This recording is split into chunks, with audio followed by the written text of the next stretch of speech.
আমাদের English calendar বা Gregorian calendar যদি আমরা দেখি তাহলে দেখব বছর শুরু হচ্ছে জানুয়ারি, ফেব্রুয়ারি, এরম করতে করতে ডিসেম্বর অবধি 12টি মাস রয়েছে।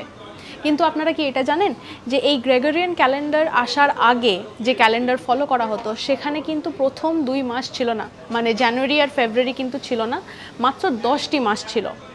সেই সময় মার্চ থেকে বছরটি শুরু হতো, যেই সময় আর কি নতুন ফসল তোলা হয়।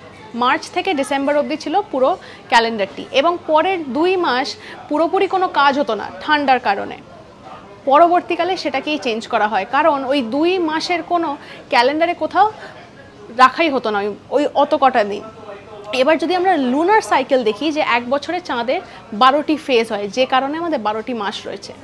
এটাই শুরু হলো গ্রেগরিয়ান ক্যালেন্ডার থেকে, যেই সময় থেকে জানুয়ারি আর ফেব্রুয়ারিকে প্রথম 2টি মাস হিসাবে অ্যাড করা হলো মার্চের আগে। তারপর থেকে আমরা এখন 12টা মাসই পাই। এইরকম নানা আপডেটসের জন্যই চোখ রাখুন আজ তাক বাংলার ইউটিউব চ্যানেলে, সাবস্ক্রাইব করতে ভুলবেন না।